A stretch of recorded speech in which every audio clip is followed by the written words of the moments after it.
See, nothing in this world can be owned. Here he is saying that I am the owner of this object. You get married, she is my wife. Is she? She is an independent person. She can never be your wife. It's only an idea in your head. She is my child, she is my daughter, he is my son, this is my camera. It cannot be. My and camera can never come together. It's impossible. Consciousness and matter can never come together. My wife matter, I am the consciousness. How can two come together? She is an object, or vice versa. A child is an object of cognition. So without consciousness, matter doesn't exist. Without consciousness, matter doesn't exist. Matter is only imagined on consciousness. Matter is only imagined on consciousness. What is matter? Names and forms. Isn't it? And if you don't have this body, you can never see matter.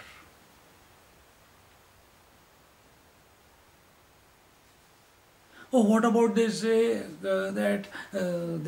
when the soul leaves the body, all that is drama.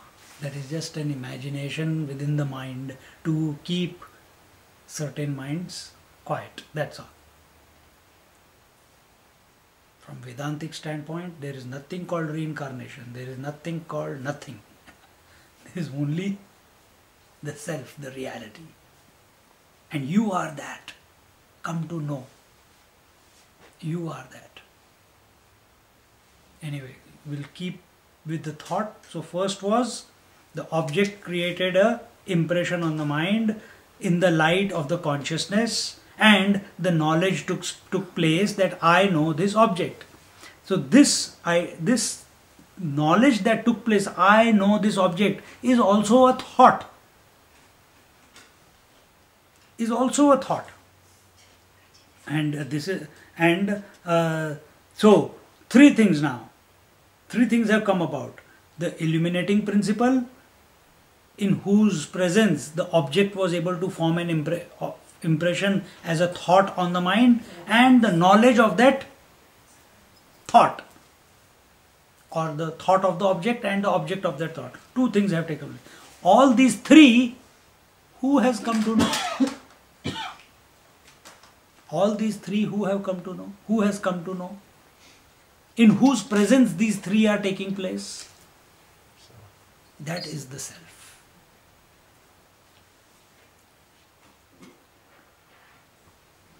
Thus, in objective knowledge, the thought, the object and the ego are involved. Very simply put, subject, object and instrument of knowledge. She is the object, I am the subject, and the instrument of knowledge is at this moment the mind, which is using the senses to cognize her. And these three are continuously going on, from one object and immediately the second object, then the third object, then the fourth object, the fifth object, sixth object. Continuously it's happening. According to one DVD that I saw, 24 seconds, 24 objects are being cognized per second. That's the speed of human mind. Per second. Computers can do much faster. Now you don't even know how to break down a second. Isn't it? We don't know that. But in meditation you can. If you are, when we are chanting Om and it slows down and you are able to enter the gap, you have slowed down the time. For whom? For yourself. You are conquering time at that moment. No, but outside, who cares? That's why when you are enjoying, there is no sense of time. The time goes fast. When you are bored, the time doesn't go. Isn't it? So all these three components, the ego, the thought and the object, the subject, object and the instrument of knowledge, all these three are illumined by the self, And that is why we know these three. That is why we know these three. So if there is a knowledge about anything, there must be a knower, no? Oh, I was waking, I am awake right now. Who is knowing this? We make this statement very simply. I had a bad dream. But if you were the dreamer who was involved in the dream, and that dream has gone, and you have woken up, who came to know that the dreamer was having a bad dream? Question to be asked. We don't ask that. If dreamer was going through a good or a bad experience in the dream world, and he was totally involved in that experience, who came to know that the dreamer was having a good or a bad experience? Because you make a statement when you get up, isn't it? There must be someone. We don't catch this. We just live default. And that's why the moment you get up in the morning, catch yourself. That's the time.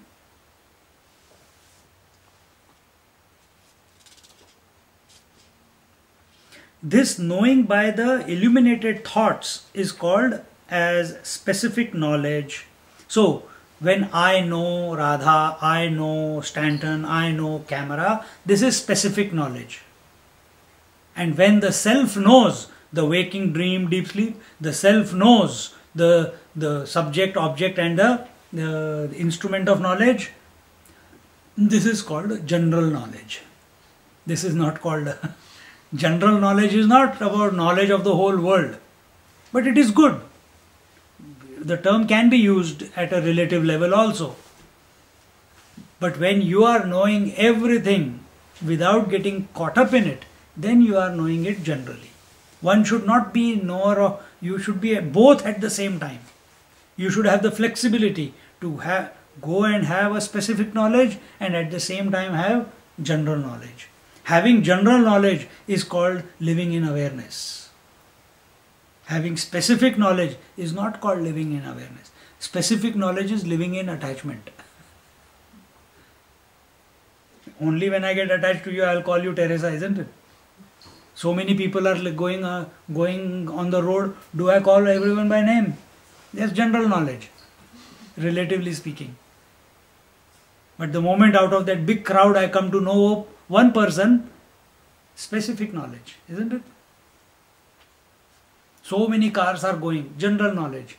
But suddenly I see one particular nameplate. Arey, that's my car. How come my car is going on the road? Specific knowledge. So many cars like that were going.